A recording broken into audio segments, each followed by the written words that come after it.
Selamat malam Pak Agus. Malam hari ini kita akan bersama-sama membahas kisah para rasul 21. Ya. Di dalam Alkitab kita ditulis di situ dengan judul Paulus di Tirus dan Kaisaria.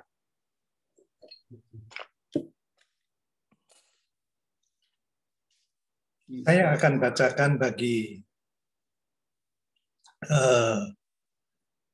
Bapak Ibu sekalian, kisah para rasul 21. Pak Agus, Sesudah share file Pak? Enggak? Apa? Enggak perlu share screen, enggak usah? Enggak. Enggak usah ya Pak? Enggak bisa. Gitu. Silakan Pak Agus. Ya. Saya akan bacakan dari kisah para rasul 21. Sesudah perpisahan yang berat itu bertolaklah kami dan langsung berlayar menuju Kos. Esokan harinya sampailah kami di Rodos dan dari situ kami ke Patara. Di Patara kami mendapat kapal yang hendak menyeberang ke Fenisia. Kami naik kapal itu lalu bertolak. Kemudian tampak Siprus di sebelah kiri, tetapi kami melewatinya dan menuju ke Syria. Akhirnya tibalah kami di Tirus, sebab muatan kapal harus dibongkar di kota itu. Di situ kami mengunjungi murid-murid dan tinggal di situ 7 hari lamanya. Oleh bisikan roh, murid-murid itu menasihati Paulus supaya ia jangan pergi ke Yerusalem. Tetapi setelah lewat waktunya, kami berangkat meneruskan perjalanan kami.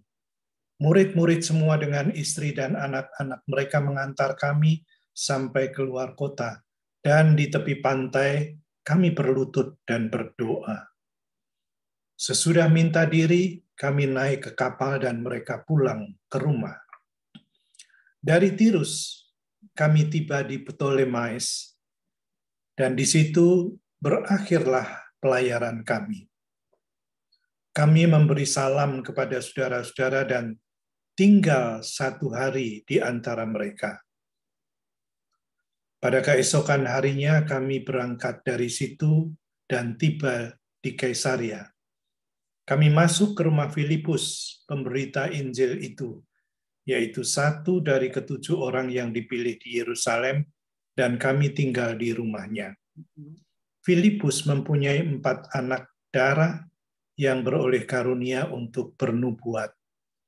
Setelah beberapa hari kami tinggal di situ, datanglah dari Yudea seorang nabi bernama Agabus. Ia datang pada kami, lalu mengambil ikat pinggang Paulus, sambil mengikat kaki dan tangannya sendiri, ia berkata, "Demikianlah kata Roh Kudus, beginilah orang yang empunya ikat pinggang ini, akan diikat oleh orang-orang Yahudi di Yerusalem, dan diserahkan ke dalam tangan bangsa-bangsa lain." Mendengar itu, kami bersama-sama dengan murid-murid di tempat itu meminta supaya Paulus jangan pergi ke Yerusalem. Tetapi Paulus menjawab, "Mengapa kamu menangis dan dengan jalan demikian mau menghancurkan hatiku? Sebab aku ini rela bukan saja untuk diikat, tetapi juga untuk mati di Yerusalem oleh karena nama Tuhan Yesus." Karena ia tidak mau menerima nasihat kami menyerah dan berkata, "Jadilah kehendak Tuhan."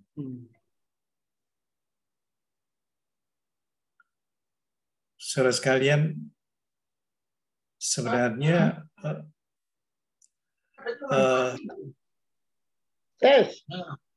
masuk ya? Halo? Itu nggak ada. Isi pengerasnya sih. Jadi mau dipaksakan. Ini siapa yang dari sini mana pencet? Nah, sudah Pak, silakan Pak. Oke. Saudara sekalian, ini adalah perjalanan Paulus, perjalanan misi Paulus yang ketiga, ya, di dalam perjalanannya ke Yerusalem. Nah, dalam Kisah Para Rasul 21 ini diawali dengan ayat yang pertama mengatakan sesudah perpisahan yang berat. Apakah Anda masih ingat perpisahan yang berat yang dimaksudkan di sini? Iya. Apa perpisahan yang berat itu? Paulus pamit bahwa dia tidak akan ketemu lagi dengan jemaat di mana itu, lalu dia pamit pulang. Oh ya, itu dari Efesus, ya. Perpisahan dengan jemaat di Efesus itu. Iya, jemaat Efesus, Pak.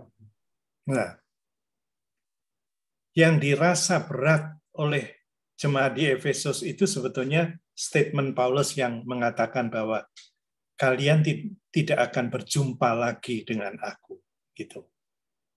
Tetapi di sisi lain, sebenarnya tekad Paulus memang sudah bulat sekali. Kalau kita perhatikan di ayat 24 dari pasal sebelumnya, di situ dikatakan di sana bahwa aku tidak menghiraukan nyawaku sedikit pun. Asal saja aku dapat mencapai garis akhir dan menyelesaikan pelayanan yang ditugaskan oleh Tuhan Yesus kepadaku untuk memberi kesaksian tentang Injil kasih karunia Allah. Ini luar biasa, saudara sekalian. Ya. Artinya komitmen Paulus dengan misinya itu sedemikian bulat sehingga dia seolah-olah tidak memperhitungkan dirinya lagi. Kalau toh aku mati, aku siap. Yang penting bahwa aku bisa menyelesaikan tugas pelayananku sampai akhir. Dan disinilah, saudara sekalian, mereka yang sangat mengasihi Paulus itu menjadi terharu dan banyak di antara mereka yang kemudian dikatakan menangis. Nah, itulah yang dikatakan dengan perpisahan yang berat. Dan dari situ bertolaklah kami dan langsung berlayar menuju Kos. Keesokan harinya sampailah kami di Rodos. Itu berarti perjalanan pelayanan mereka dari Kos ke Rodos itu semalam, ya, dengan berlayar. Ya. Dan dari situ kami ke Patara. Dari Rodos ke Patara itu pun semalam suntuk juga. Ya.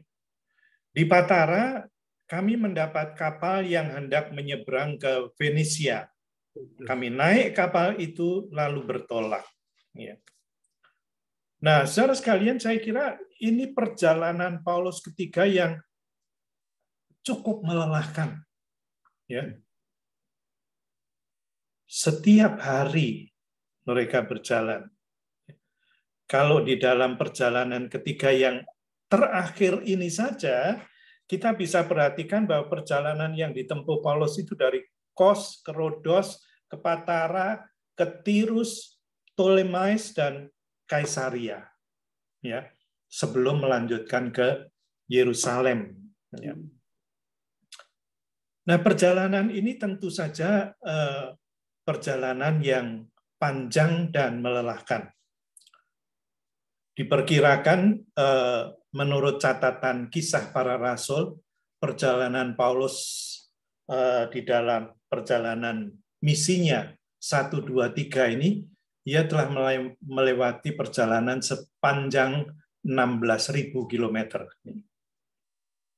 Dan nggak pakai pesawat, Bapak Ibu, waktu itu. Kan? Ya, berjalan kaki dan berlayar. Itu perjalanan yang ditempuh Paulus sangat luar biasa. Dan perjalanannya itu bukan seperti perjalanan sekarang yang sudah mulus semuanya. Sangat sulit dan sangat membahayakan. Kita juga pernah mendengar bagaimana kapal yang ditumpangi karam dan sebagainya. Banyak sekali bahaya yang dilewati dan harus ditempuh oleh mereka. Tetapi yang menarik bahwa mereka tidak pernah putus asa. Tidak pernah berhenti melakukan itu. Ya. Dari Patara, kami mendapat kapal yang hendak menyeberang ke Fenisia. Kami naik kapal itu, lalu bertolak. Kemudian tampak Siprus di sebelah kiri, tetapi dilewatinya. Dan menuju ke Syria. Akhirnya tibalah kami di Tirus. Nah, saudara sekalian, perjalanan Paulus menuju ke Tirus ini akhirnya berhenti di situ, oleh karena kapal yang ditumpanginya harus membongkar muatan selama 7 hari di sana. Sehingga Paulus dan teman-teman bisa tinggal di situ selama seminggu. Dan dalam waktu seminggu itulah mereka berusaha untuk menjumpai murid-murid yang ada di sana pada waktu itu. Ya. Dan tentu saja murid-murid yang ada di sana itu adalah murid-murid yang dulu pernah terpaksa melarikan diri karena penganiayaan yang terjadi ya setelah Stefanus dibunuh dengan dirajam batu itu, ya. Nah, itulah sebabnya Paulus mencoba untuk berada di gereja itu selama seminggu dan mencoba untuk memberikan penggembalaan kepada mereka sekalian, ya. Dan tentu saja yang menarik di dalam hal ini adalah ayat yang keempat. Dikatakan, di situ kami mengunjungi murid-murid dan tinggal di situ 7 hari lamanya. Oleh bisikan roh, murid-murid itu menasihati Paulus supaya ia jangan pergi ke Yerusalem. Tujuan akhirnya memang Paulus ini akan pengen ke Yerusalem, ya.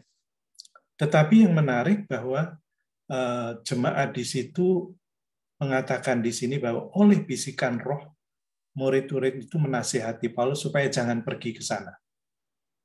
Ya, kenapa? Bahaya gitu. Paulus akan ditangkap dan mungkin dia nggak akan balik lagi, gitu kira-kira.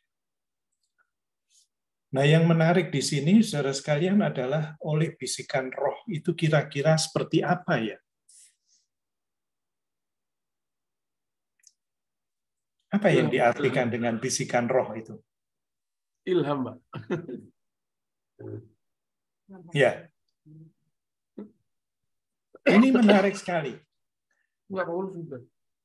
Kalau toh itu menjadi ilham, ilham yang tiba-tiba atau dari sebuah proses yang terjadi di dalam dirinya, menurut Bapak Ibu. Saya mencoba untuk merenungkan ini cukup menarik. Oleh bisikan roh, murid-murid itu menasihati Paulus supaya ia jangan pergi ke Yerusalem. Ya. Tapi ini yang tidak yang pertama kali kan, Pak? Pada waktu sebelum dia ke Miletus itu sudah diingatkan juga kan, Pak?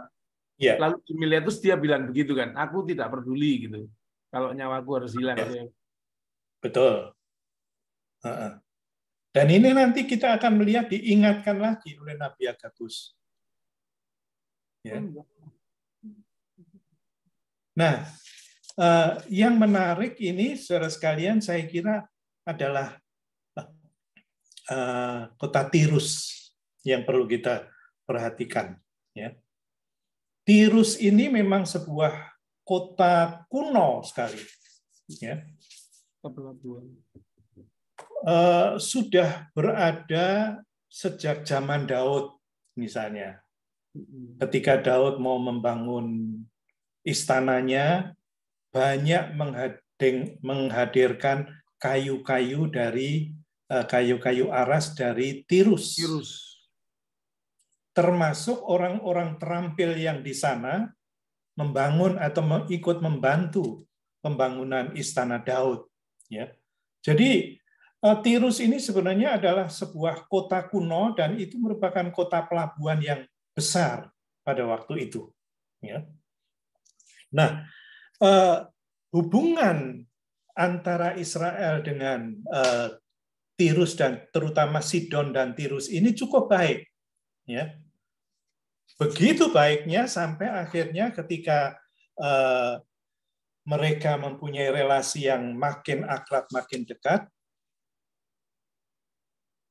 dan kemudian mereka terpengaruh oleh berhala-berhala dari Kanaan itu, terjadilah upaya-upaya mereka meninggalkan Tuhan. Dan kita tahu kemudian Raja Ahab itu pernah mendapatkan istri yang bernama Isabel.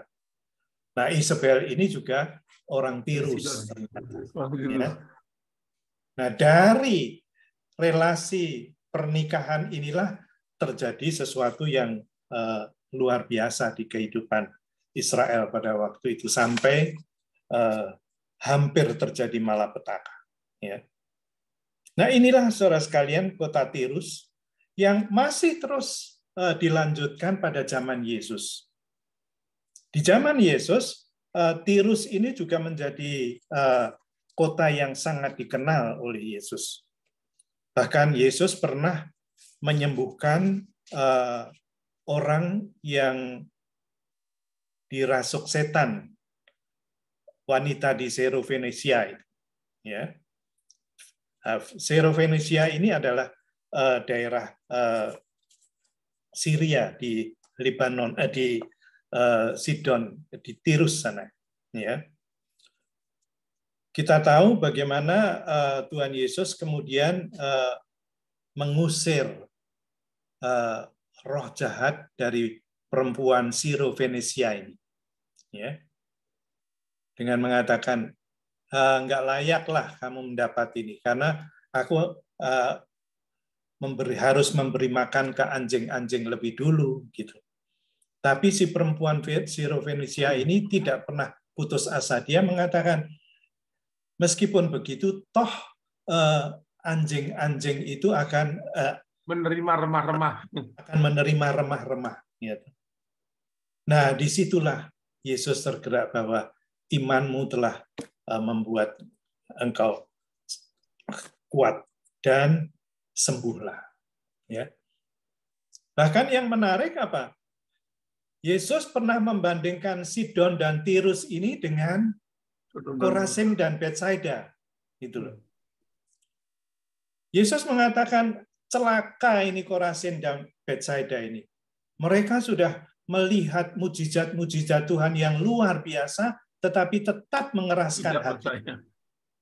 Seandainya orang-orang Sidon dan Tirus itu melihat mujizat-mujizat yang aku lakukan di sini, pastilah mereka itu sudah jadi pengikutku, sudah jadi orang percaya. Inilah saudara sekalian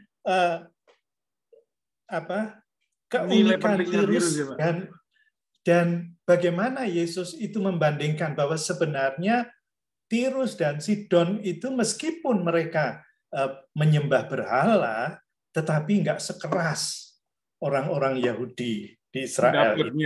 Dableknya. Ya, kira-kira seperti itulah. Ya. Baik, disinilah saudara sekalian kita melihat bahwa di kota ini juga ada jemaat-jemaat Kristen yang sudah dirintis, dan ketika Paulus ada di situ, mereka mengingatkan oleh bisikan roh, sebaiknya jangan bablas Yerusalem lah. Bahaya katanya. Ya. Nah, yang menarik buat saya ini, bisikan roh ini apa kira-kira ya? saya sendiri memahaminya begini, bahwa mereka sebenarnya adalah orang-orang yang punya orientasi baik tentang kehidupan orang-orang percaya yang terjadi pada saat itu. Ya. Sehingga atas dasar pemahaman dan pengenalan mereka yang seperti itulah, mereka kemudian merasa bahwa kalau Paulus terus melanjutkan perjalanannya ke Yerusalem, ini berbahaya. Ya. Nah, inilah yang diartikan dengan bisikan roh. Ya. Dan di sini tidak dikatakan bisikan Roh Kudus, ya. Dan juga bukan roh kuda, ya. Tapi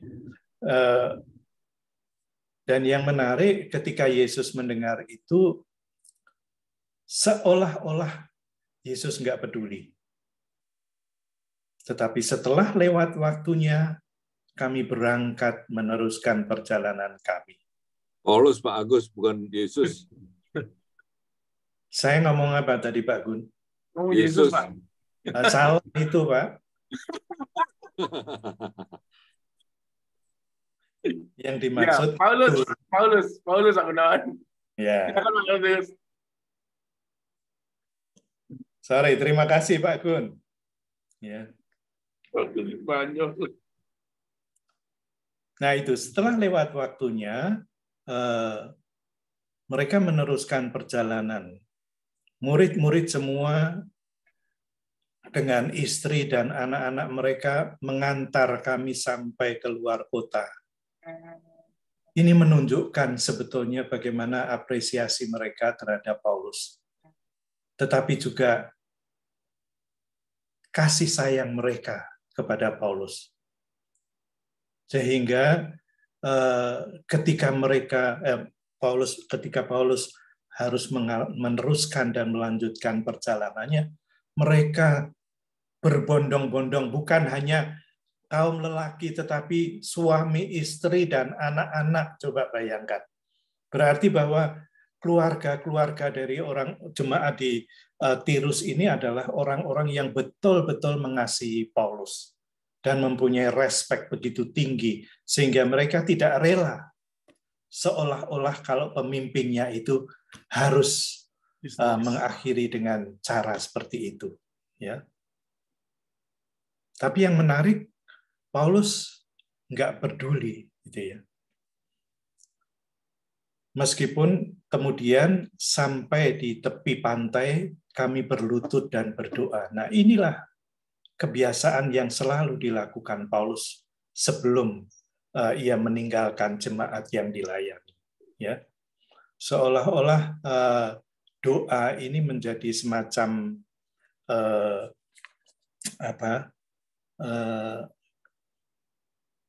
kekuatan yang ingin diberikan dan dibagikan kepada mereka. Ya. Doa itu bukan cuma, tetapi doa itu adalah spirit. Doa itu adalah kekuatan. Nafas. Ya, seringkali orang kan mengatakan, sorry aku cuma bisa berdoa, gitu kan.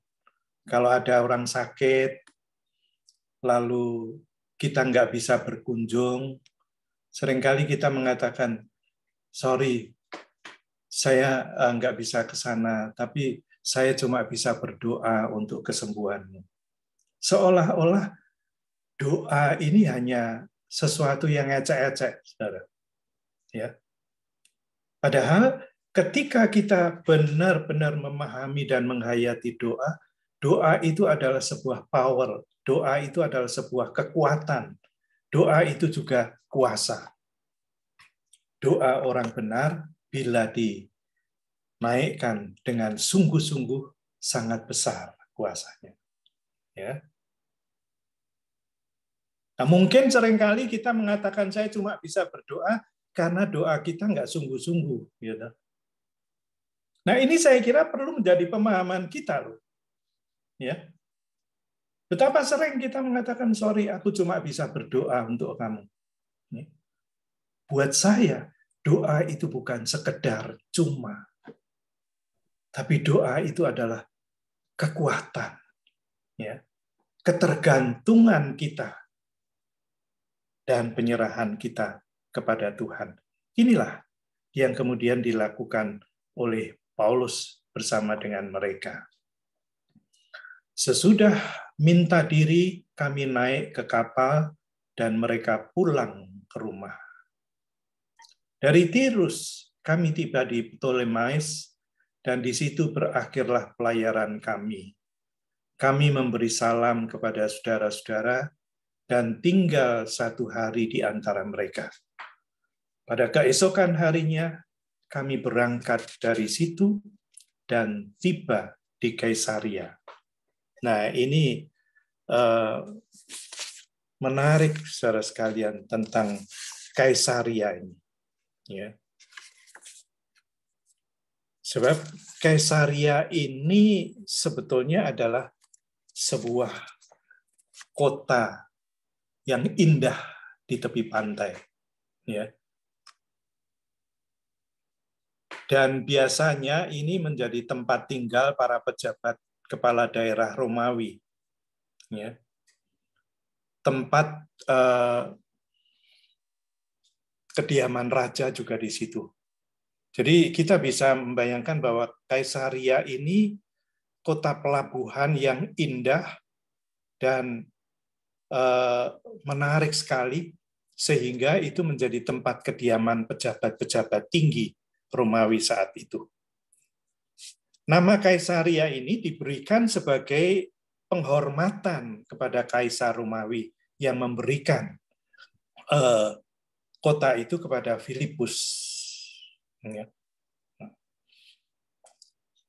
Karena letaknya yang begitu strategis, Kaisaria ini menjadi pusat perdagangan yang baik dan sangat ramai. Dan di kota ini penduduknya campur. Tidak hanya orang Yahudi, tetapi juga non-Yahudi ada di sana.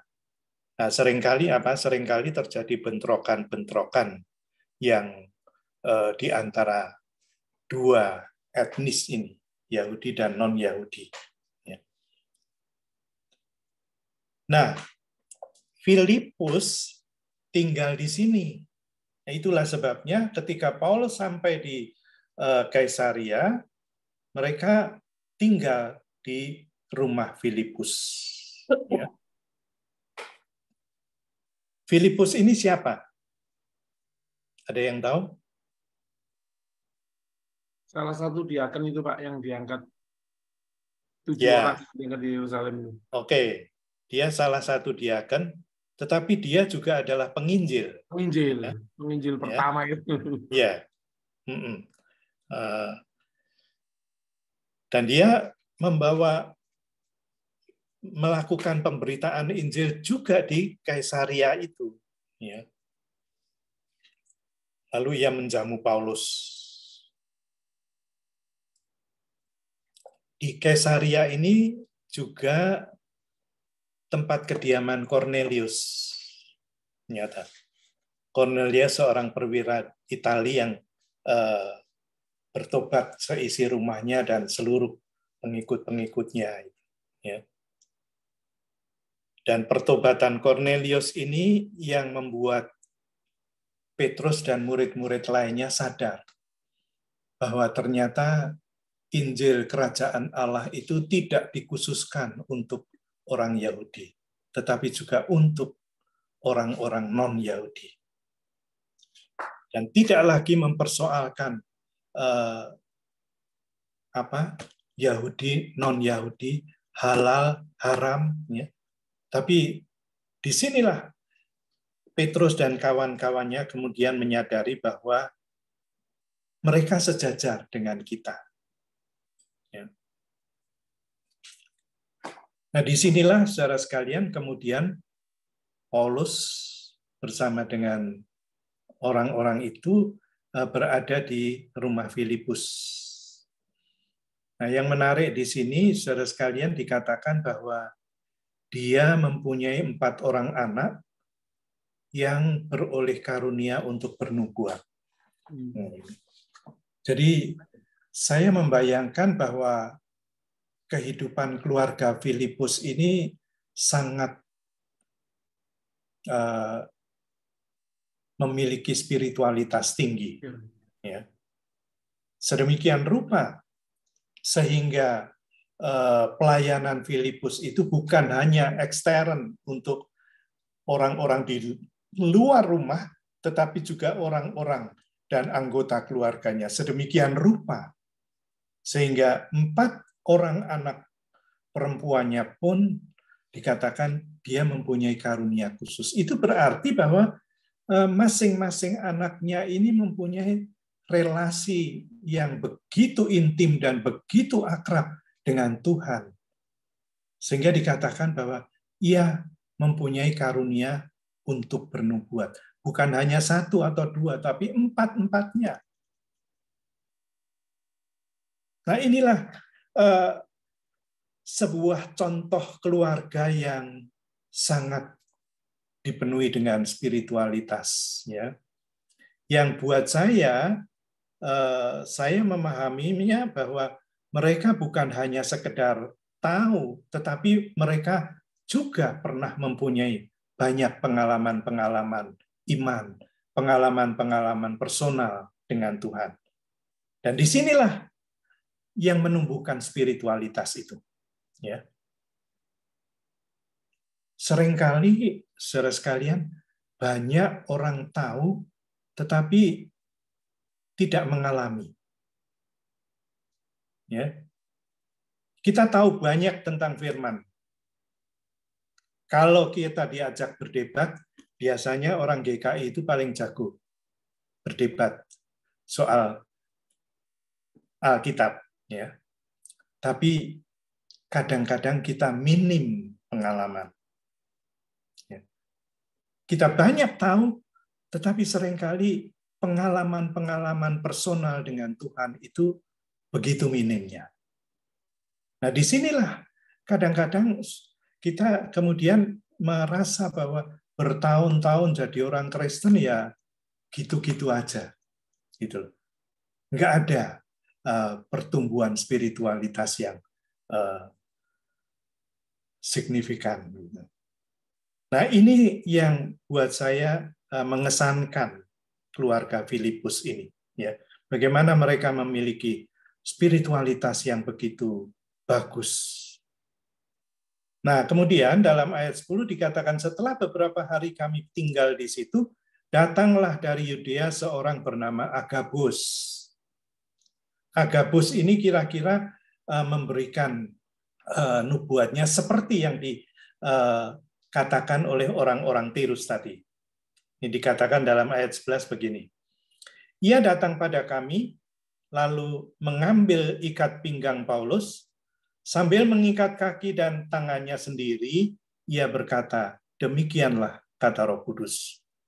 Beginilah orang yang mempunyai ikat pinggang ini. Yang punya ikat pinggang kan Paulus, ya kan? Karena ikat pinggang Paulus diambil oleh Agabus. Ya. Akan diikat oleh orang-orang Yahudi di Yerusalem dan diserahkan ke dalam tangan bangsa-bangsa lain. Jadi di sini dalam perjalanan Paulus ketiga ini 2 kali di dalam perikop kisah 21 ini Paulus mendapat seolah-olah peringatan, ya, apa yang akan terjadi kalau dia langsung ke Yerusalem. Bahkan Agabus ini seorang nabi yang cukup dikenal pada zamannya. Ya. Dia pernah melakukan karya-karyanya di Yudea terutama. Dan ini benar-benar sesuatu yang menarik sekali. Ya. Bahwa Agabus mengingatkan lagi tentang hal-hal yang akan dialami oleh Paulus. Mendengar itu, kami bersama-sama dengan murid-murid di tempat itu meminta supaya Paulus jangan pergi ke Yerusalem. Jadi di sini mereka menegaskan lagi, "Mbok jangan, udah. Ini ternyata kondisinya emergensi, sangat bahaya." Gitu ya. Tapi yang menarik justru di dalam ayat 13 dikatakan, Paulus menjawab, "Mengapa kamu menangis dengan jalan demikian, mau menghancurkan hatiku? Sebab aku ini rela bukan saja untuk diikat, tetapi juga untuk mati di Yerusalem oleh karena nama Tuhan Yesus." Jadi rupa-rupanya mereka ini bukan sekedar memohon, tetapi sedemikian rupa yang mereka pohonkan ini sampai mereka minta-minta sambil nangis gitu loh. Dan itu berarti sesuatu yang sungguh-sungguh, sesuatu yang serius ya. Tapi yang menarik, Paulus seolah-olah tidak peduli dengan itu, bahkan seolah-olah dia mengatakan, "Mbok jangan gitu, itu menghancurkan, kamu mau menghancurkan hatiku ya supaya aku luluh dan nggak ke sana." Enggak mungkin. Aku akan tetap ke sana, ya. Sekalipun aku harus mempertaruhkan diriku, tapi demi nama Tuhan Yesus, aku akan melakukan itu. Ini sebuah keputusan dan tekad yang bulat. Menurut Anda, apakah Paulus ini ngotot?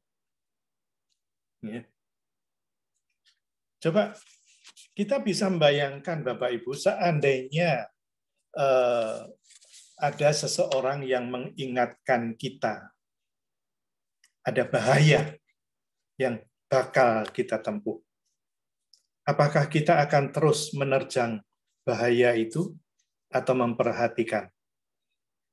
Secara tubuh kita ini diciptakan untuk menghindari bahaya. Coba, kalau mata Anda kelilipan pasir sebutir aja, gitu, saudara akan segera ucek-ucek, dan kalau butir pasir itu masih belum habis atau belum hilang, saudara akan berusaha untuk membuang sedemikian rupa. Kalau Anda misalnya dipukul, maka segera Anda akan berusaha untuk menghindari supaya nggak kena pukulan, apalagi pukulan kedua, ketiga, dan seterusnya. Jadi sebenarnya tubuh kita ini diciptakan untuk menghindari bahaya. Gitu. Cuma yang menarik, kok Paulus seolah-olah nggak peduli itu dan nekat nerjang bahaya. Apa sebenarnya yang mendorong Paulus berbuat seperti itu? Kalau Anda nilai.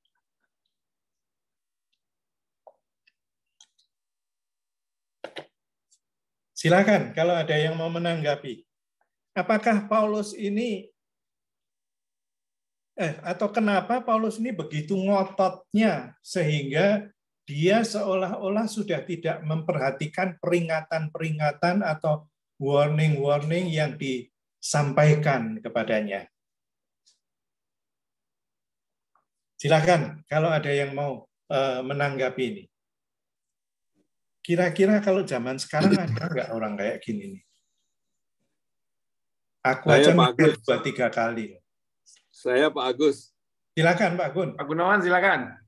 Ya, kalau dari ceritanya dan Nabi Agabus yang menunjukkan apa yang akan terjadi dengan Paulus, begitu, itu menguatkan Paulus bahwa dia harus tetap ke Yerusalem, tuh Pak Agus. Menurut saya begitu, Pak. Oh ya. Karena itu kehendak Tuhan, gitu. Nabi Agabus memberitahukan pada Paulus, ini yang akan terjadi pada kamu. Makanya itu menguatkan tekadnya dia, Pak Agus. Itu pendapat saya gitu. Terima kasih, Pak Gunawan. Terima kasih. Ada yang punya pendapat lain?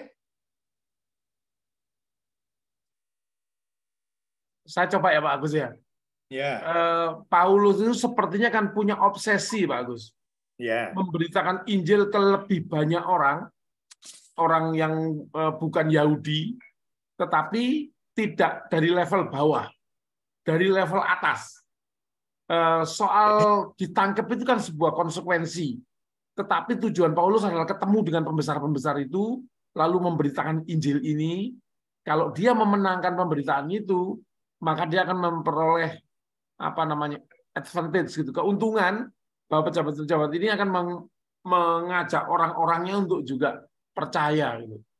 Dan ternyata di dalam perjalanannya kan memang itu ya Pak nanti ya. Maksudnya pembesar-pembesar di sini? Ya pembesar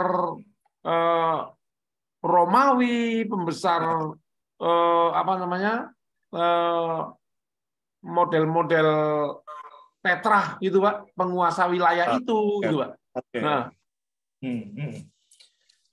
berarti dia cari nama dong kalau gitu. Oh, bukan cari nama Pak, tapi dia lebih mengefektifkan penginjilannya Pak.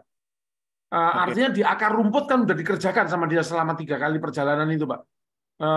Tetapi kalau hanya itu, dia yakin bahwa perkembangan kekristenan ini akan berjalan lambat secara tradisional gitu. Tetapi kalau dia mampu menembus ke level-level itu, dia punya obsesi ke Roma dan ke Spanyol kan Pak sebetulnya kan masih ya. Nah, saya pikir itu juga dalam rangka itu. Nah, pertemuannya nanti dengan para pejabat di Kisah Rasul yang berikutnya itu kan yang membuat penginjilan menjadi efektif. Mungkin itu Pak Agus. Terima kasih Pak. Oke. Terima kasih Pak.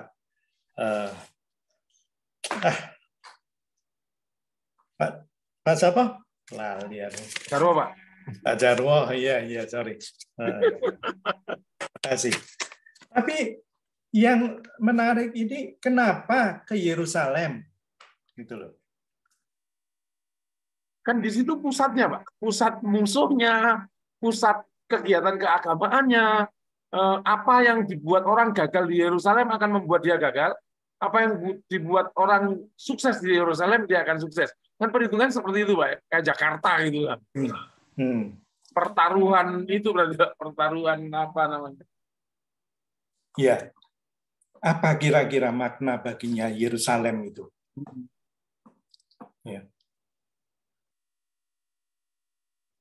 Saya justru melihatnya bahwa fokus yang dimilikinya adalah keteladanan Yesus. Oh iya. Ya. Dan dia juga menyadari bahwa Yesus pun orang yang secara nekat menuju Yerusalem. Ya. Sampai ditangkap, dibunuh, disalibkan, mati, tapi juga bangkit di sana. Nah, inilah saya kira yang jadi fokus dari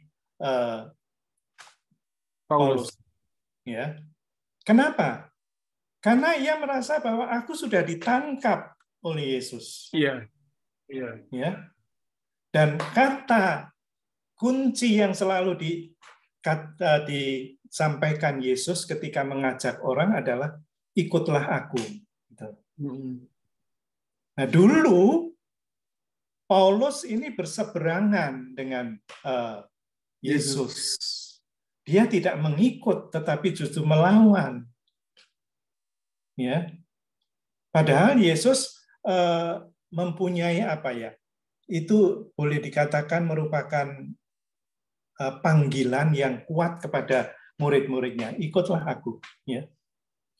Dia nggak pernah memaksa, tetapi hanya memanggil ikutlah aku. Dan itu ada konsekuensinya. Nah, Paulus memang tidak dipanggil ikutlah aku. Tetapi pada waktu itu Paulus hanya ditanya, mengapa engkau menganiaya aku? Gitu. Nah, disitulah kesadaran Paulus bahwa, oh ternyata aku ini berseberangan dengan Yesus. Dan disitulah ia kemudian mempunyai reorientasi tentang kehidupannya. Sehingga ketika ia benar-benar telah diubahkan kehidupannya, maka fokusnya yang menjadi perhatiannya sekarang adalah bagaimana aku bisa melakukan apa yang Kristus lakukan. Ya. Dan ini yang menjadi komitmen kuat. Kenapa mesti ke Yerusalem? Karena di Yerusalem itulah dia bisa memperbaharui komitmennya, memperkuat komitmennya. Tetapi juga sekaligus mempertanggungjawabkan pekerjaan pelayanannya yang selama ini dilakukan di luar Palestina, di luar Yerusalem. Dan memang Paulus kan ditugasi bukan untuk ke pelayanan penginjilan di Israel atau di Palestina, tetapi di luar Israel. Ya, itulah sebabnya dia selalu melakukan keliling-keliling perjalanan misi sampai 3 kali. Ya. Nah, ini yang membuat komitmen dia begitu kuatnya. Tetapi juga yang menarik buat saya adalah bahwa mencintai atau mengasihi itu berarti mempunyai kesediaan berkorban. Itu saya kira yang mesti juga kita sadari. Ya. Misalnya saja seorang suami yang mengasihi istri dan anak-anaknya, tetapi kemudian dia tidak siap untuk menjalani hidup bersama ketika mereka menghadapi kesulitan. Saya kira itu bukan cinta yang benar. Gitu. Tapi itu hanya ucapan kosong belaka. Justru cinta kasih itu adalah kesediaan kita untuk bersama-sama menderita bersama orang-orang yang kita kasihi. Dan ini pula lah yang saya lihat bagaimana Paulus mempunyai cinta kasih yang sedemikian rupa kepada Yesus yang sudah menangkapnya itu. Ya. Dan di Kaisaria inilah komitmennya itu dikuatkan lagi ketika ia 2 kali mendapat peringatan, baik di Tirus maupun di Kaisaria, dan oleh Nabi Agabus. Ini yang kemudian menguatkan Paulus. Kadang-kadang kita kan seringkali melihat bahwa seseorang mengatakan bahwa aku mengasihi keluarga, tetapi ketika keluarganya susah, seringkali ditinggalkan. Ada uang abang sayang, enggak ada uang abang ditendang, ya kan? Itu aja seringkali. Belum lama ini ada seorang bapak yang datang pada saya dan mengeluh oleh karena ia diabaikan oleh istrinya. Kenapa persoalannya? Dia mengatakan bahwa inti persoalannya adalah karena penghasilan istri lebih gede dari penghasilan suami. Sehingga dia seolah-olah diabaikan dan sekarang istrinya menuntut cerai. Nah, kadang-kadang di sini letak ujian kita. Ketika kita mengatakan mencintai tetapi kita tidak siap untuk berada dalam penderitaan bersama, di situ saya kira cinta kasih kita bohong. Sehingga buat saya ada sebuah contoh yang menarik yang tidak pernah saya lupakan, yaitu seorang anak kecil yang bernama Xiangda. Anda pernah dengar pengalaman Xiangda, orang Cina yang pada tahun 2006 mendapat penghargaan tinggi dari pemerintah Cina bersama dengan 9 orang lainnya. Xiangda ini adalah seorang bocah yang saat itu kira-kira umurnya belum 15 tahun, tapi mendapat penghargaan tinggi dari pemerintah Cina. Karena apa? Karena dianggap perbuatan-perbuatannya yang luar biasa. Apa yang dibuat Xiangda? Xiangda adalah anak tunggal dari sepasang suami istri. Tapi keluarga ini menjadi miskin, sudah miskin, suaminya tidak bekerja, sakit pula. Ya. Karena kemiskinan yang terjadi terus-menerus inilah kemudian sang istri ini meninggalkan sang suami. Nah, disinilah kemudian Xiangda yang bertanggung jawab terhadap ayahnya. Mulai dari merawat ayahnya yang sakit, mencari uang, dan seterusnya, sampai kurang lebih 5 tahun. Nah, rupa-rupanya ada orang yang melihat ini dan kemudian menyampaikan kisah Xiangda. Dia setiap hari berangkat ke sekolah, tapi tanpa breakfast, tanpa makan pagi, karena memang nggak ada yang dimakan. Dalam perjalanan ke sekolah, dia mencoba mengisi perutnya dengan apa saja yang bisa dia temui di perjalanan itu. Entah biji-bijian atau buah-buahan dan segala macam hal, yang kadang-kadang perutnya berontak ketika yang dimasukkan itu tidak cocok. Gitu. Tapi itulah yang dilakukan setiap hari. Begitu pulang sekolah, Xiangda mencoba untuk bekerja bersama dengan pemuda-pemuda untuk memecah batu. Sore dia pulang untuk membawa sedikit uang yang dia belanjakan untuk keperluan keluarganya, termasuk obat-obatan bagi ayahnya.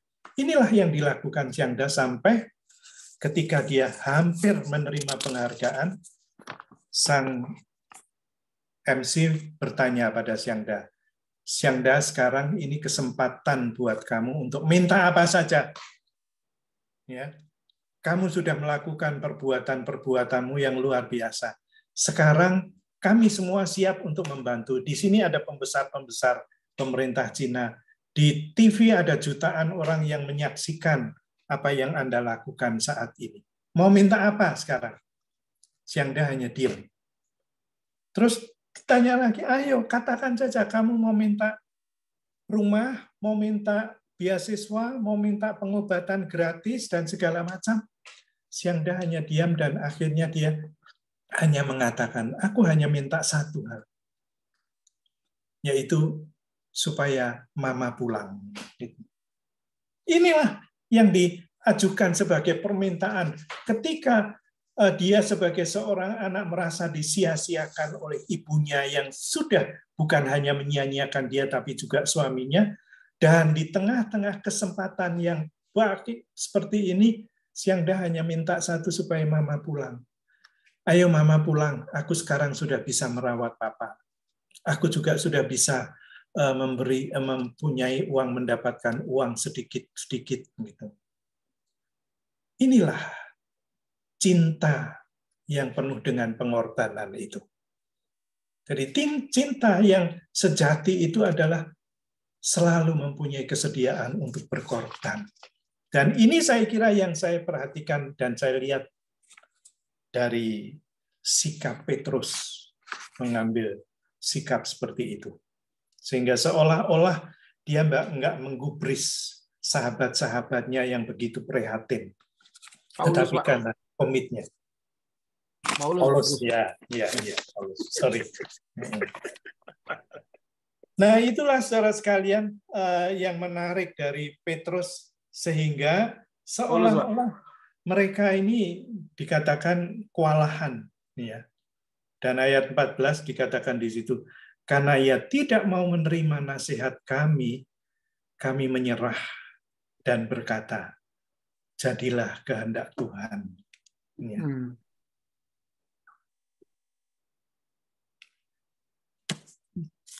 Ya, buat saya itu sesuatu yang menarik, ya. Nah, Bapak Ibu, sampai di sini dulu. Apakah ada yang mau bertanya? Pak Gus, terima kasih penjabarannya yang begitu komprehensif, menggali hal-hal yang tidak banyak disebutkan, tapi diberi penjelasan sehingga kita menjadi lebih bertambah wawasannya. Sekali lagi terima kasih Pak Gus.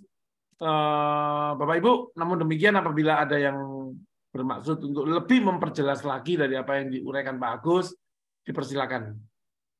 bertanya. Silakan.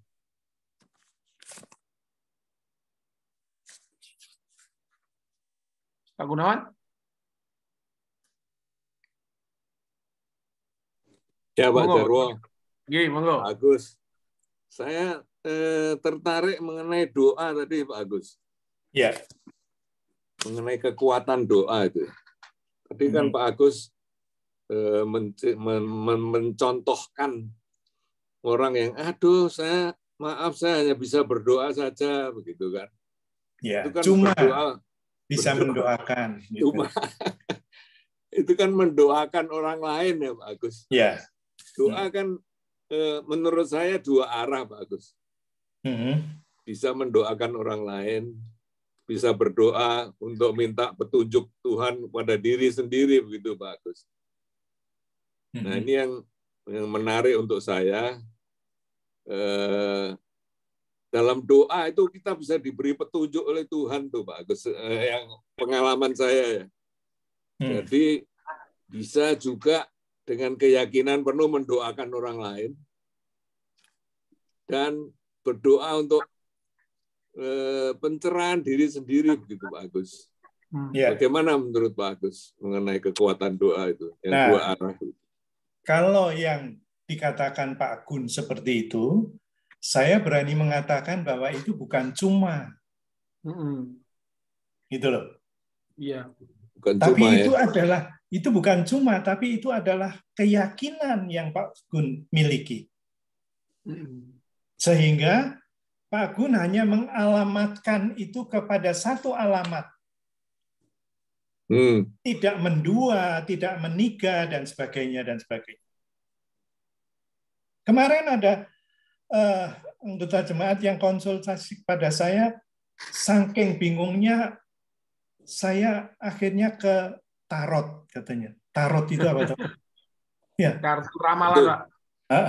Ya. Kartu ramalan. Iya, dia bilang gitu. Saya sudah 4 kali ke tarot itu. Dan di sana diberitahukan, oh kalau ini sudah ada selingkuhannya. Yang satu lagi bilang, kalau mau berhenti, silakan ambil garam kerasak, garam yang kasar, terus dioleskan ke tembok dan sebagainya gitu, ada syaratnya. Sampai rumah dia lakukan, ditegur sama istrinya, ngapain kamu begitu? Dia berbohong lagi. Ya, dia tidak berani mengatakan bahwa ini perintahnya si tarot yang aku datangi. Dia terpaksa berbohong dengan segala macam hal. Nah, disinilah saya katakan bahwa ketika kita telah melenceng, menyeleweng sekali, maka itu akan beranak pinak nanti. Kita akan terus memperanakkan kebohongan-kebohongan yang terus kemudian tahu-tahu kita sudah tenggelam.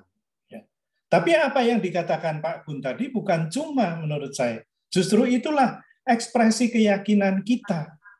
Sehingga ketika kita mau minta petunjuk, ketika kita mau mendoakan orang lain dan sebagainya, saya hanya datang kepada Tuhan. Bukan kepada yang lain. Nah, seringkali kan kita mendua atau meniga dan sebagainya. Itu maksud saya, Pak Gun. Kadang-kadang kita hanya mengatakan, aku cuma bisa berdoa. Doa itu bukan cuma loh. Iya. Ya. Terima kasih Pak Agus. Ya. Terima kasih Pak Agus. Boleh sedikit menegaskan lagi ya Pak Agus yang Pak Agus maksudkan tadi ya. Jadi Pak Gun dan Bapak Ibu yang lain, doa itu benar-benar sebuah cerminan keyakinan iman atau cuma, itu memang sangat tergantung daripada bagaimana kita menghayatinya. Tidak semua orang yang berdoa itu mencerminkan keyakinan imannya. Di Yakobus dibilang kan, kamu memang berdoa, tetapi cara berdoamu salah, makanya kamu tidak memperoleh apa-apa. Dibilang gitu ya Pak ya? Karena semua yang kamu minta hanya ingin kamu gunakan untuk memenuhi nafsumu saja. Dan orang yang seringnya bilang, ya saya cuma bisa berdoa, memang dia doanya cuma gitu, asal aja gitu. Dan yang sering kali dikatakan, saya cuma bisa bantu dalam doa. Saya hampir yakin orang itu tidak berdoa. Makanya. Itu yang saya karena orang yang betul-betul berdoa enggak begitu. Saya bukan orang yang yang apa namanya? Pola spiritualitasnya doa, Pak. Bukan. Saya bukan orang yang kuat bertahan dalam kumpulan persekutuan doa, bukan. Sehingga saya tidak seperti istri saya yang memang apa namanya? Spiritualitasnya doa, bisa berdoa sebegitu intens gitu. Katakanlah saya jadi lebih jarang berdoa dibanding dia gitu. Cuman kalau saya berdoa, saya tidak memandang doa itu cuma gitu. Meskipun nggak harus seperti istri saya. Istri saya itu masa nyari tempat parkir itu berdoa loh, Pak. Tuhan, mbok dapat 1 slot gitu. Saya kadang-kadang godain, mbok pikir Tuhan itu kepala parkir apa gitu. Tapi terjadi itu, Pak. Di tengah ketidakmungkinan dapat slot parkir, dapat dia. Dan itu ditunjukkan berkali-kali gitu ya, sampai saya sadar sendiri, oh aku harusnya malu loh ngomong begitu gitu. Ya karena spiritualitasnya dia doa. Doa jelas bukan cuman. Tetapi doa memang cuman bagi orang yang menganggap doa cuma gitu. Mungkin begitu, Pak Agus, Pak Gunawan, terima kasih. Ya, tapi kenapa bisa intens begitu? Karena itu bukan menjadi kewajiban atau kebiasaan, iya, Pak. Tetapi itu menjadi sebuah pengalaman spiritual. Seperti itu tadi, berdoa minta 1 slot parkir, dapat. Nah itu kan berarti pengalaman iman, bahwa saya minta kepada Tuhan, dia berikan. Sehingga disitulah ia makin diperkaya dengan pengalaman-pengalaman pribadi dengan Tuhan. Dan itu yang makin membuat meneguhkan. Doa itu bukan cuma, ya. Dan benar yang mengatakan aku cuma bisa menolong kamu dalam doa, itu biasanya nggak berdoa. Nggak berdoa. Itu cuma kembang lambe. Iya. Terima kasih Pak Agus, terima kasih Pak Gunawan. Bapak Ibu yang lain dipersilakan. Ya. Bapak Ibu yang lain silakan. Pak Martin. Kayaknya udah siap. Unmute dulu, Pak. Unmute dulu. Unmute dulu. Silakan Pak Martin. Ya, terima kasih. Jadi saya ingat akan Patibium yang lalu, Matius 20 tadi juga ada disinggung oleh Pak Agus ya mengenai kenapa Paulus begitu sangat bertekad untuk ke Yerusalem. Itu sudah ditegaskannya juga pada Kisah Rasul 20 ayat 22 dan 24. Dan seperti dia sebagai tawanan roh, jadi dia sudah betul-betul diikat oleh Tuhan untuk melayani Tuhan sebaik-baiknya untuk pergi ke Yerusalem. Dan begitu juga dengan ayat yang ke-24 tadi juga sudah disinggung oleh Pak Agus. Tetapi aku tidak menghiraukan nyawaku sedikit pun, asal saja aku dapat mencapai garis akhir. Ini Pak yang selalu berkali-kali juga diucapkan di dalam tulisan-tulisannya kepada jemaat-jemaat di mana dia menginjili bahwa dia harus sampai garis akhir dari pelayanan yang ditugaskan oleh Tuhan Yesus padanya untuk memberikan kesaksian tentang Injil kasih karunia Allah sesuai dengan apa yang diperintahkan atau diamanatkan dalam amanat agung Tuhan Yesus dalam Matius 28 ayat 19 untuk memberikan kesaksian pada seluruh dunia, membaptiskan mereka dengan nama Allah Bapa dan Roh Kudus. Jadi hanya menegaskan aja bahwa Patibium yang lalu juga menguatkan pernyataan Pak Agus ini bahwa memang itulah tekad dari Paulus. Ya. Kalau saya pikir kalau kita sebagai manusia awam biasa mungkin lebih mendengarkan nasihat-nasihat dari majelis bilangnya ya hati-hati itu daerah berbahaya bukan ranahnya kita jadi kita harus was-was tapi nggak seperti Paulus dia mempunyai tekad yang luar biasa karena seperti Pak Agus bilang tadi dia mempunyai pengalaman pribadi dengan Allah dia mempunyai hutang dengan Allah yaitu pada waktu itu dia banyak membunuh umat-umat Kristiani yang percaya kepada Kristus pada saat itu. Jadi tekadnya luar biasa dan ini juga memberikan contoh pada kita dalam pelayanan bahwa untuk melayani kita jangan setengah-setengah, tapi dengan sungguh-sungguh apa yang sudah kita ikrarkan untuk melayani Tuhan dengan sebaik-baiknya. Demikian. Terima kasih Pak Agus. Terima kasih Pak Martin sharingnya. Jadi nggak ada pertanyaan Pak Agus. Pak Agus mau tanggapi Pak Agus? Enggak, cuma yang menarik buat saya itu kenapa kok Yerusalem gitu loh. Mestinya dengan peringatan itu kan jangan ke Yerusalem lah. Ke tempat lain lebih aman gitu kan bisa. Balik ke Antioquia gitu ya Pak. Nah, balik ke Antioquia ya Pak. Antioquia itu sudah jadi pusat Kristen pada zaman itu gitu loh. Tapi yang menarik buat saya itu kenapa Yerusalem? Iya. Pak, pertanyaan Pak Agus itu sangat menarik Pak. Kenapa Yerusalem? Lalu Pak Agus tadi kan merefleksikan dengan Yesus gitu ya Pak ya. Ya. Satu hal yang jarang dipahami oleh kita, peristiwa Minggu Palem Pak. Minggu Palem itu kan peristiwa yang menyubuh Yesus sebagai raja gitu. Padahal kalau dilihat dari sudut Yesus kan bukan itu, Pak. Yesus kan dengan gentar sebetulnya masuk Yerusalem itu, tapi nekat gitu. Karena tugasku di sana gitu. Nah, kemarin kebetulan saya yang membuat liturgi tentang Minggu Palem memberi arti baru itu. Ketika orang-orang berteriak-teriak, hidup raja-raja secara manusia, Yesus yang secara Allah itu menyongsong pujian itu, menyongsong ke Yerusalemnya dengan gentar sebetulnya. Tapi karena itu panggilannya, Yesus pergi ke sana. Yesus nekat, dia show off di depan musuh yang berkumpul di sana kan gitu ya Pak. Mencoba memberikan makna itu bahwa nggak seperti yang kita duga sebetulnya majunya Yesus. Nah, itu lebih terterangkan lagi dengan penjelasan Pak Agus yang Paulus tadi itu, Pak. Iya. Kontras banget gitu dengan pemikiran kemanusiaan kita gitu loh. Iya, meskipun sebenarnya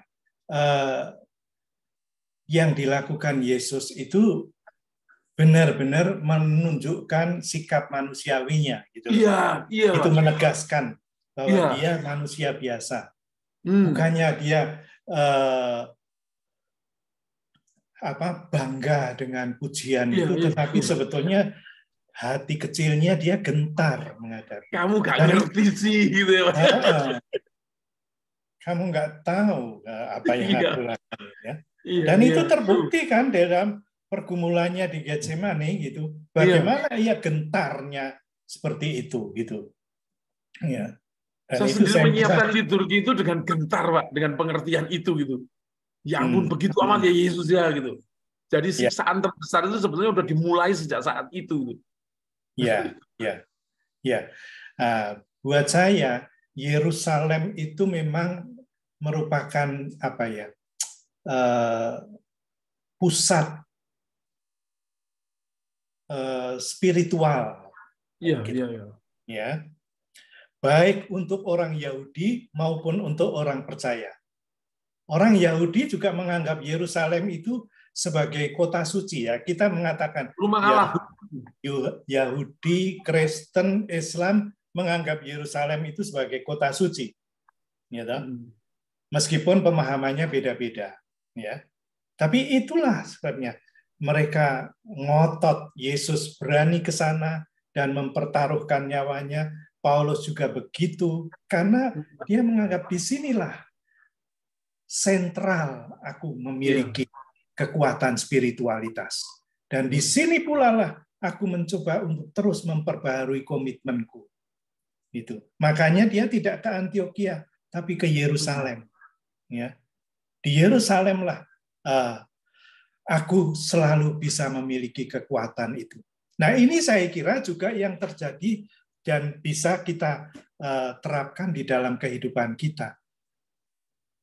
Dengan kata lain, jangan kamu jemu-jemu meninggalkan tempat ibadah, gitu loh. Jangan kamu jemu meninggalkan ibadah. Artinya apa? Artinya kalau kita ke gereja itu menjadi pusat bagi kita, sentral bagi kita untuk memperbaharui komitmen kita. Ya, supaya dengan pembaharuan ini kita kemudian keluar dari gereja. Yesus kan begitu, dari Yerusalem dia keluar ke Galilea. Begitu juga dengan Paulus. keluar dari ke misinya ke seluruh dunia, balik lagi ke Yerusalem, ya. Karena disitulah dia merasa di-charge, ibarat ibarat HP itu begitu. Di situ kira-kira saya di-charge lagi, ya. Sehingga saya mempunyai rekomitmen lagi, mempunyai kekuatan lagi, mempunyai spirit baru lagi. Dan itulah sebenarnya saya kira juga pemahaman kita bergereja. Kenapa kita perlu bergereja? Atau kita perlu ke gereja? Ada banyak orang yang mengatakan, nggak perlu ke gereja, yang penting saya percaya Tuhan Yesus, Juru Selamat. Gitu. Tapi, disinilah kita seringkali mengabaikan bahwa di sini kita sebenarnya ibarat masuk training center gitu loh. Kita masuk untuk di-charge kembali gitu. Ya. Sehingga keluar dari situ kita diperbaharui lagi untuk berani menghadapi kenyataan dunia ini. Itu saya kira pentingnya Yerusalem. Yeah. Terima kasih Pak Agus, lebih memperjelas lagi. Mari Bapak Ibu yang lain, silakan. Pak Hari, ada yang ingin ditanyakan Pak Hari?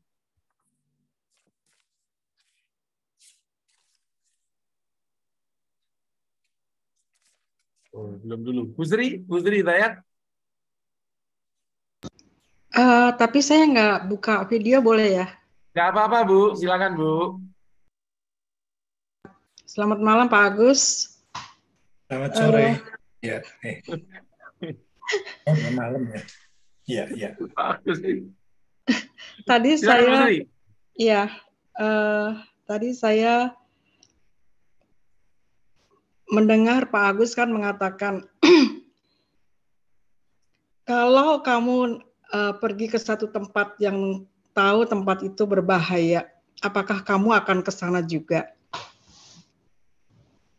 Nah, saya membaca di ayat 4 itu kan rohnya roh besar ya Pak ya? Roh Kudus kan ya? Nah, itu yang perlu dipertanyakan. Iya. Karena itu cuma disebut roh. Iya. Di ayat 4 tadi kan dikatakan rohnya besar. Demikian kata Roh Kudus. Kemudian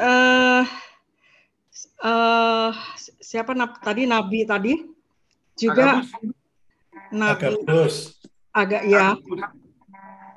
Nabi Agus. Nabi Agabus. Itu kan juga dia menubuatkan. Nah, pertanyaan saya adalah roh yang sama itu yang berbicara kepada Paulus, dan kemudian Paulus menguatkan diri untuk tetap pergi ke Yerusalem. Nah, kalau pada saat ini ketika kita mendengarkan orang berbicara begitu, terus kemudian roh kita juga roh Tuhan juga ada yang ada di dalam kita juga berbicara sebaliknya. Jadi membedakannya bagaimana ya Pak?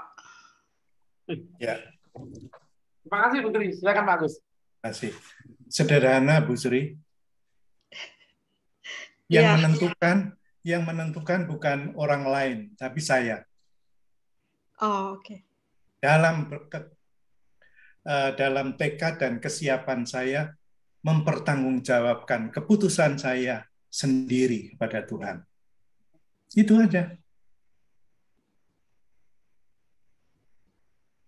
Nggak ada kok Tuhan selalu mengatakan, dengar si A, dengar si B. Yang selalu Tuhan tekankan adalah, apa putusanku? Ketika Petrus ditanya, menurut kamu siapakah aku? Lalu Petrus menjawab, menurut si A begini. Enggak, menurut kamu. Menurut kamu. Kamu pribadi siapa aku ini? Nah, ini saya kira yang menjadi komitmen kita. Sejak awal, manusia jatuh dalam dosa pun juga begitu. Tuhan cuma bertanya, apakah kamu sudah makan buah itu? Jawabannya kan sebetulnya sederhana sekali. Ya atau tidak. Ya. Tapi dia mencoba untuk mengalihkan dan melarikan tanggung jawab. Itu gara-gara perempuan.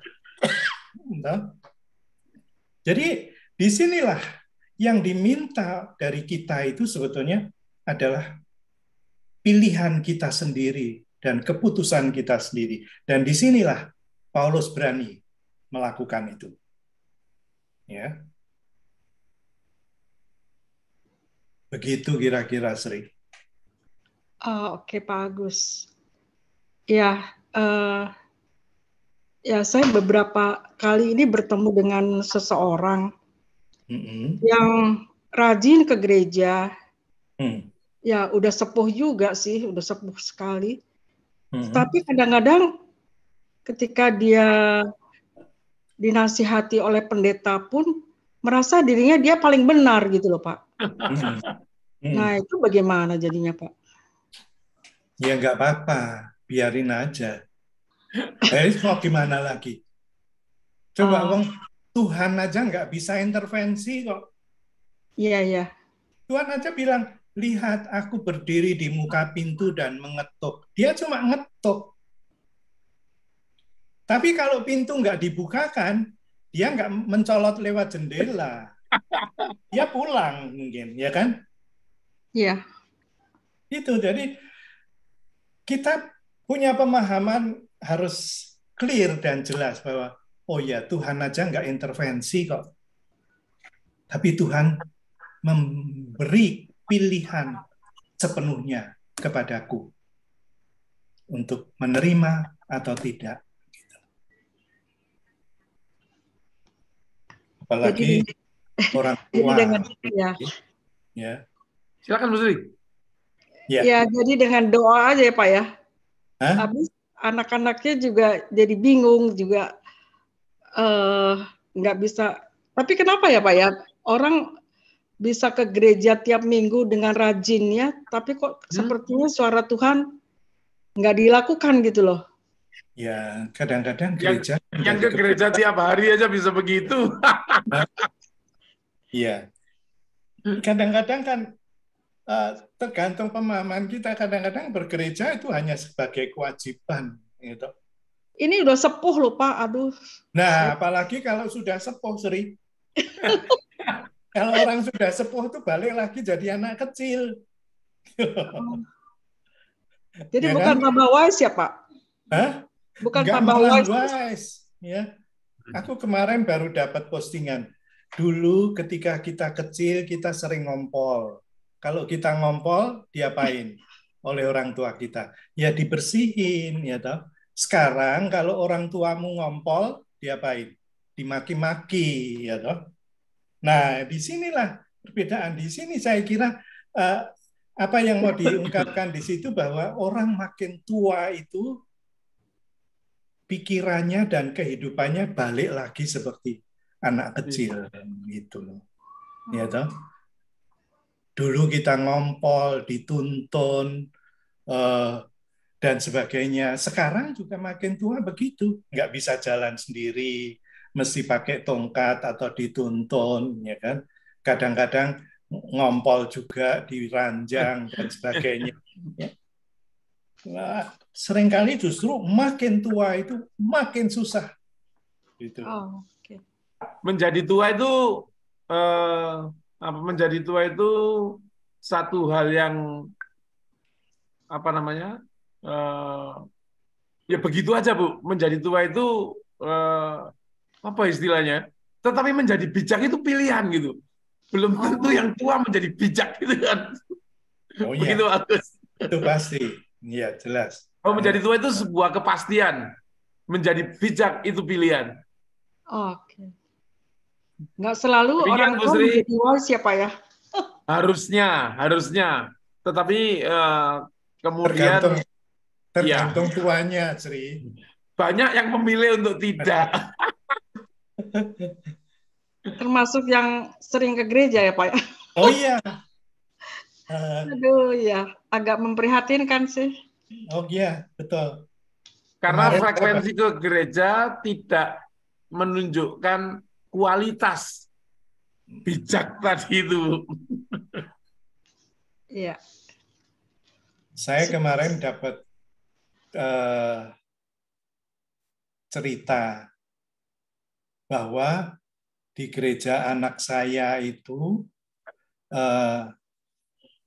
komisi lansia itu minta diprioritaskan pada minggu kesekian dan kesekian jangan ada kegiatan di gereja karena itu adalah waktunya untuk lansia kumpul.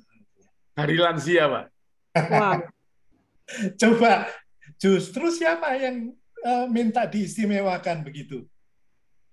Orang tua, Sri. Gitu. Iya, iya. Banyak ternyata raja-raja kecil di gereja kita ada nggak? Nggak ada, saya kira. Ya. Semoga, Pak, semoga. Nggak ada yang mau ngaku gitu. Bapak bisa aja. Terima kasih Pak Agus. Terima kasih Putri. Terima kasih Pak Agus. Ya. Bapak Ibu yang lain silakan. Bu Susana Jakaria mau bertanya, Bu? Kalau ada saja, kalau nggak ada ya jangan Pak. Ada lah. Kita ke Pak Gunawan, Pak. Pak Gunawan raise hand. Silakan Pak Gunawan. Ya, terima kasih. Pak Dik udah siap-siap tuh. Terima kasih Pak Jarwo. Terima kasih Pak Agus. Silakan Pak Gunawan. Saya boleh mengomentari ceritanya Pak Jarwo tadi ya mengenai doa yang intens ya. Oh silakan Pak. Pak Agus boleh ya Pak? Saya harus minta izin dulu. Silakan, Pak Agus boleh ya Pak? Silakan Pak Gunawan. Ya, soal cari tempat parkir itu loh Pak Jarwo.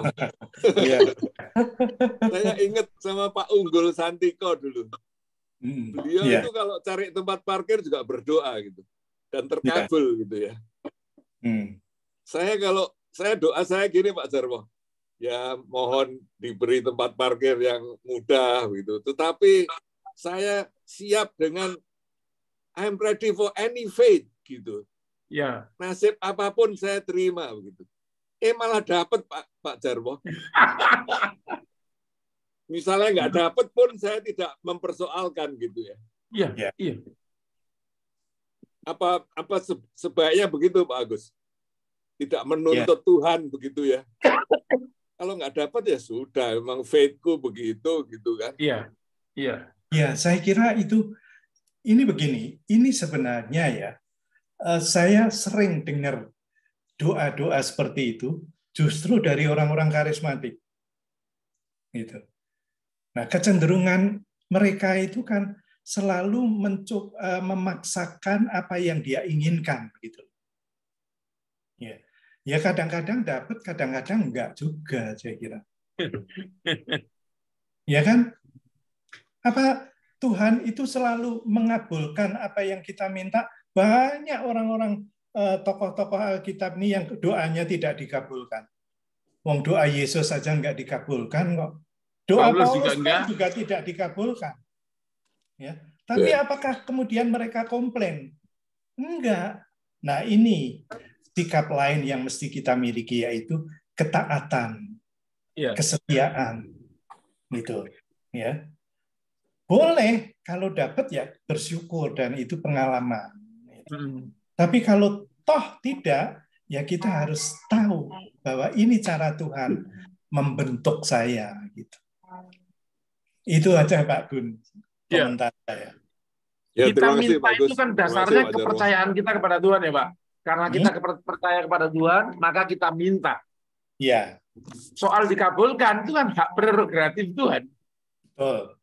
Kalau nggak dapat pun, saya tetap tidak kehilangan kepercayaan kepada Tuhan gitu Pak. Ya, itulah. Yang penting kita tetap mengimani dan mengamini bahwa Tuhan yang Maha Kuasa. Tapi juga Maha Kasih. Gitu. Sehingga dalam kemahakuasaannya dan cinta kasihnya itu nggak bakalan dia itu mencelakakan kita. Ibaratnya begitu. Yes or no itu urusan lain. Gitu. Terima kasih Pak Agus. Terima kasih Pak Gun. Ya, Pak Dik, silakan Pak Dik. Terima kasih Pak Agus. Iya Pak. Ya. Aduh, terima kasih Pak Jarwo. Ini mic-nya sorry. Kayaknya kurang bagus apa bisa diterima? Tidak apa-apa, tapi kedengaran baik. Silakan Pak. Terima kasih Pak. Jadi saya penasaran yang tadi Pak soal bisikan roh itu. Mungkin masih senada dengan yang Ibu tadi, tapi mungkin saya mau menanyakan apakah gimana kita mengetahui bahwa itu bisikan roh yang katakanlah Roh Kudus atau roh jahat gitu. Karena kemarin ini ya saya baru istilahnya bukan menegur tapi mengingatkan teman-teman gitu tentang sesuatu, bahwa ini ada aturan ini. Tapi di satu pihak saya nyesel juga gitu karena mereka juga ngotot, oh nggak apa-apa kok gini. Nah, saya jadi merasa apakah yang saya lakukan itu benar atau enggak? Jangan Tuhan nggak berkenan dengan cara saya. Ini apalagi saya kan kadang-kadang menyampaikannya ya belak-belakan gitu ya, maksudnya ini dengan apa adanya, walaupun ya pakai ayat-ayat Alkitab juga lah, tapi maksud saya ada aturan yang harus diikuti gitu ya, tapi nggak diikuti gitu. Nah itu yang tapi mereka punya alasan lah gini. Nah di akhir itu sampai saya kadang-kadang merasa mungkin saya salah ya, mesti saya nggak usah terlalu usil atau terlalu ini biarin aja gitu. Tanggung jawab ada di mereka gitu ya, tapi nggak bisa gitu saya diam gitu. Nah, itu merupakan satu bisikan roh atau bukan gitu kan? Itu yang ingin saya tanyakan tadi, kaitannya dengan roh dan Pak Agus nangkep pertanyaannya Pak Agus ya? Terima kasih. Ya, silakan Pak Agus. Terima kasih Pak Dik. Sebenarnya kalau Bapak benar-benar mengimani apa yang Bapak lakukan ini seperti yang dilakukan orang-orang Tirus dan Agabus, mengingatkan orang lain tetapi nggak diikuti gitu. Hanya masalahnya sekarang kenapa Bapak menjadi grogi setelah Bapak ngomong gitu loh. Nah, ini ujian buat Bapak sendiri. Apakah yang saya katakan tadi memang benar-benar merupakan sesuatu pertanggungjawaban saya untuk Tuhan atau karena motif yang lain? Ini saya kira yang menjadi pertanyaan sentral buat kita. Kalau itu benar-benar demi kebaikan, sekalipun orang lain tidak mau menjadi baik, yaitu tanggung jawabnya gitu. Ya seperti orang-orang jemaat di Tirus dan di Kaisaria tadi, akhirnya mereka nggak bisa menahan Paulus kan. Padahal apa yang mereka sampaikan itu benar-benar merupakan nubuatan dan bisikan roh katanya. Nah itu jadi kembali itu sebetulnya membuat kita berani berintrospeksi dan berani mengoreksi gitu. Kalau itu benar-benar merupakan tekad saya dan ketaatan saya untuk melakukan apa yang Tuhan kehendaki, oke. Meskipun dia nggak terima, ya silakan. Walaupun suara terbanyak ada memihak mereka gitu ya istilahnya. Oh iya. Enggak masalah. Belum tentu kan. Misalnya suara terbanyak itu saya kira waktu Yesus disalib itu suara terbanyak ya salibkan dia. Salibkan dia. Itu yang lebih kuat. Ya kan? Baik, terima kasih luar biasa. Terima kasih puji Tuhan, Pak. Tuhan berkati, Pak. Terima kasih. Terima kasih Pak Agus. Terima kasih Pak Dik. Bapak Ibu yang lain silakan, masih ada? Pak Rahab sudah bisa mute Pak Rahab? Masih belum bisa ya Pak? Oke Pak. Nanti mudah-mudahan asisten cepat balik ya Pak ya. Siapa ya? Bu Ratna Suwandono.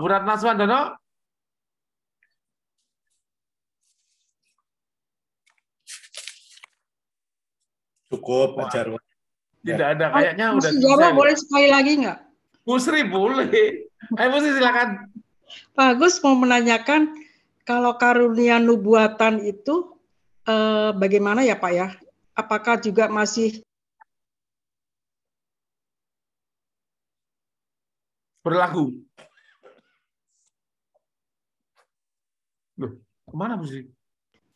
Maksud saya, apakah zaman sekarang ini Tuhan masih memberikan karunia nubuatan? Bernubuat, karunia bernubuat. Iya. Buat saya karunia itu tidak ada yang dihilangkan, ya, dan dibatalkan sekarang pun. Hanya masalahnya adalah kepekaan kita aja. Jadi sampai sekarang pun menurut saya ada begitu banyak karunia-karunia nubuat yang dilakukan dan dimiliki oleh orang-orang. Meskipun kita harus memahami bahwa itu bukan karunia yang bisa diperoleh semua orang. Tapi itu adalah namanya karunia itu kan special gift. As a gift ya Pak? Hah? As a gift dari Tuhan ya? Iya, ya itu semacam special gift kan. Ya. Ada yang punya karunia bernubuat, ada yang berkarunia lidah, ada yang berkata-kata, dan sebagainya, dan sebagainya. Mengajar. Ya, gitu.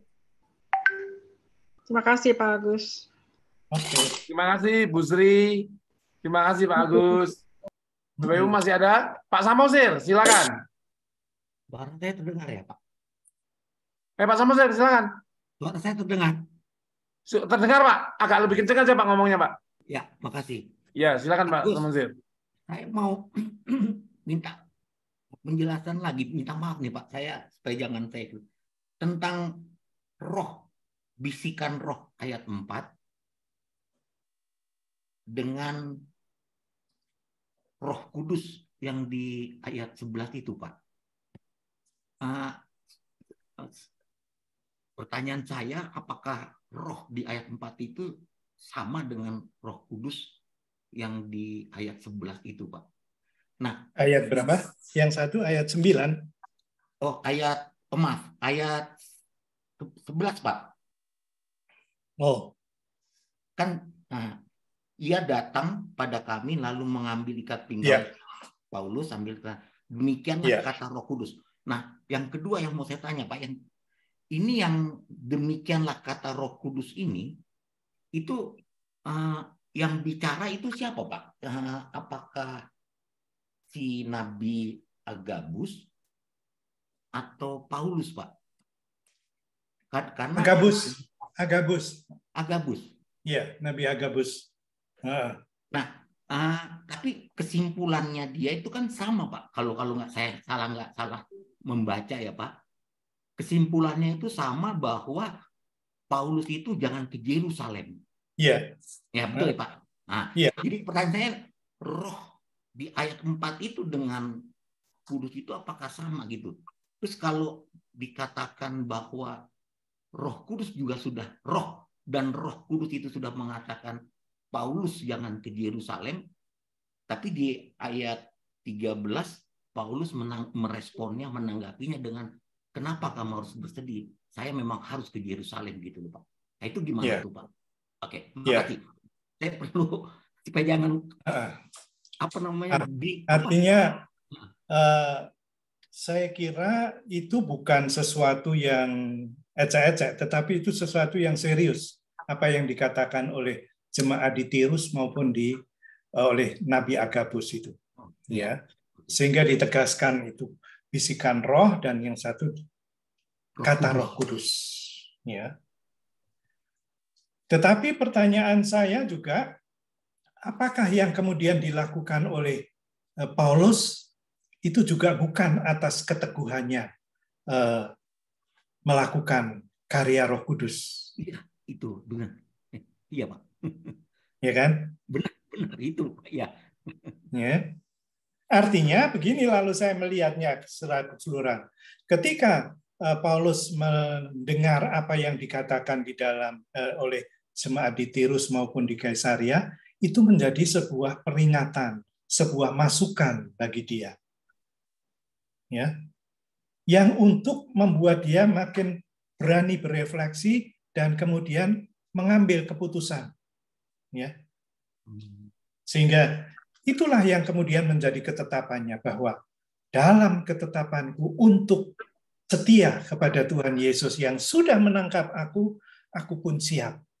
Meskipun aku tahu bahwa aku akan jalan ke sana, ya, aku akan menghadapi penderitaan itu. Tapi aku siap kok. Yesus pun kadang-kadang dikatakan Pak Jarwo tadi dengan gentar memasuki Yerusalem. Ya. Dan ini juga yang dilakukan oleh Paulus. Di dalam ketetapannya, meskipun dalam sikap yang tentunya juga ada perasaan-perasaan manusiawinya, dia berani mengatakan dan berjalan. Tadi saya baru dapat postingan kisah tentang Yusuf Roni yang dipenjara. Ya. Ketika Yusuf Roni dipenjara karena apa? Saya sudah lupa. Tapi dia dipenjara berdasarkan Penpres sekian. Akhirnya dia dipenjara karena dianggap subversif, kan? Setelah dia di dalam penjara, dia cerita 2 tahun kemudian saya didekati oleh beberapa pemimpin gereja atas nama pemerintah. Kalau kamu mau mencabut ucapan-ucapanmu itu, besok kamu bebas. Nah, di sini dia bergumul. Waduh, gimana ya? Terus dia tanya teman-temannya segala yang di ruangan itu. Ya udahlah, daripada kamu lapuk di penjara sini gitu. Nggak apa-apa. Bahkan dia diiming-imingi, kalau Anda mau mencabut ucapan-ucapan itu, Anda akan dikeluarkan besok dan segera Anda disekolahkan ke luar negeri gratis semuanya. Ya. Sampai kemudian datang harinya besok. Tapi semalam itu saya bergumul, apa yang mau saya lakukan? Besok saya bebas kalau saya mau mencabut. Tapi kalau tidak, berapa tahun lagi saya nggak tahu. Mesti tidak ada di dalam penjara ini. Ya oke lah. Dia sudah berniat untuk mencabut penistaan itu mungkin, ya. Apalagi sudah terbayang sebentar lagi saya sekolah di Tasmania. Menarik sekali. Jadi dalam pikiran semalam itu dia sudah terbayang itu, tapi di sisi lain ada bisikan kecil yang mengatakan, jangan menyangkal. Jangan menyangkal. Itu terus bergumul.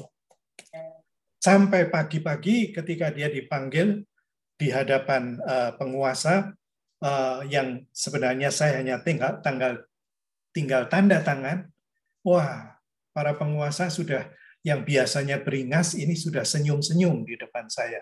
Dipikir saya akan segera tanda tangan. Dan memang saya niatnya tetap akan tanda tangan.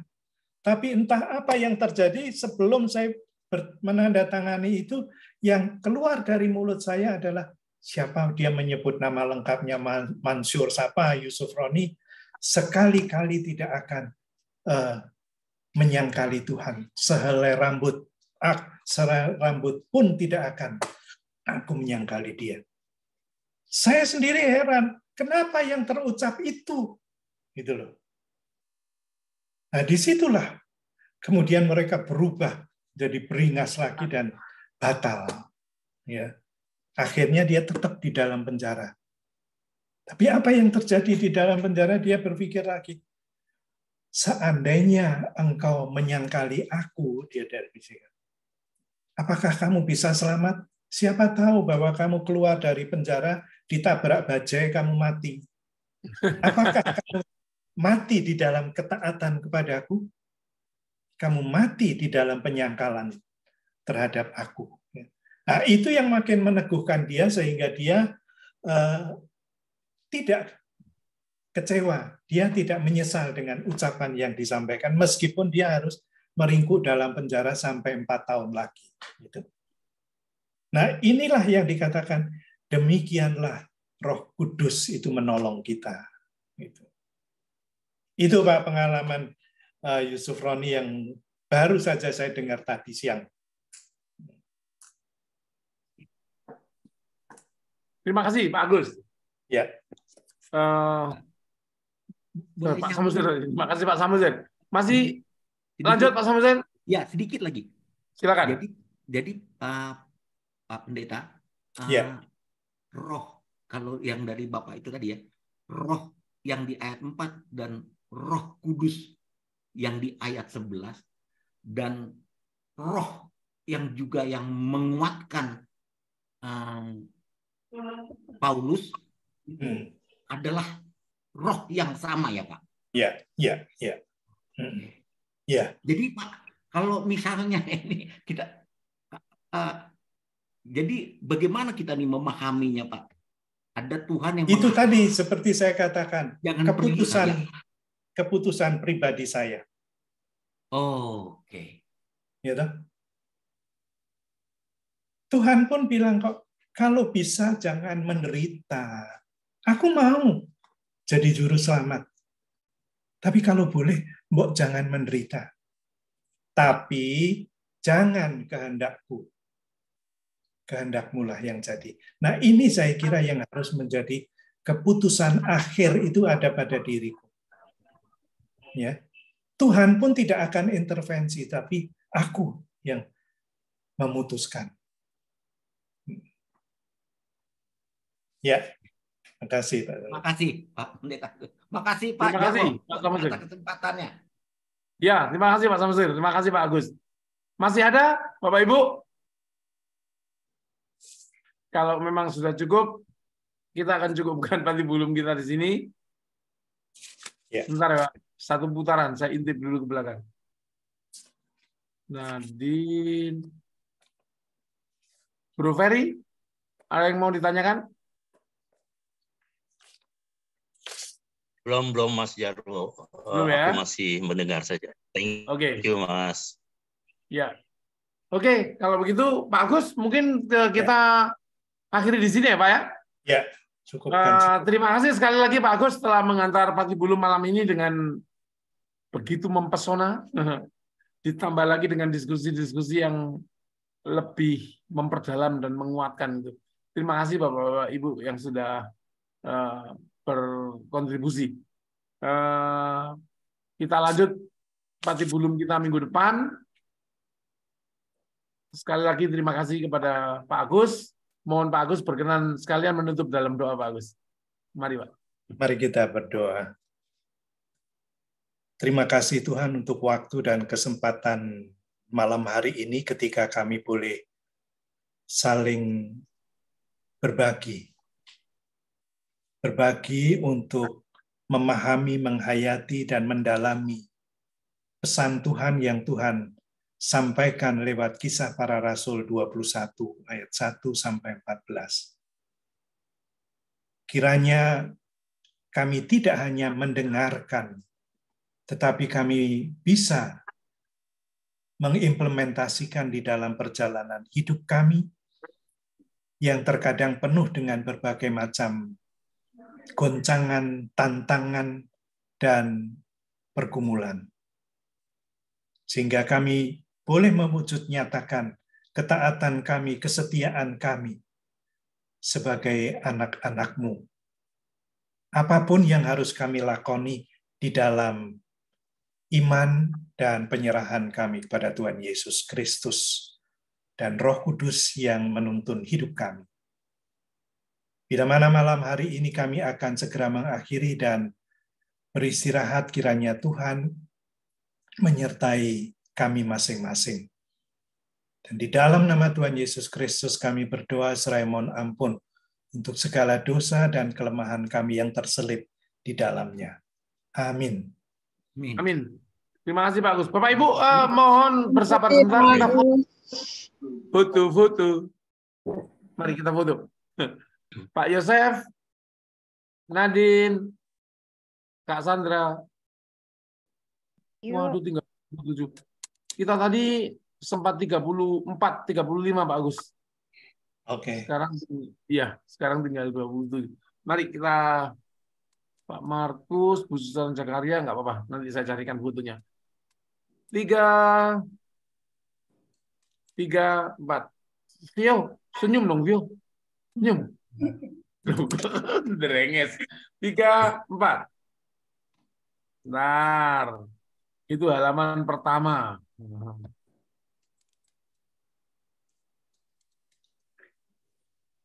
Halaman pertama sukses. Sekarang halaman kedua. Suratna, Budiana. Oke. 3, 4.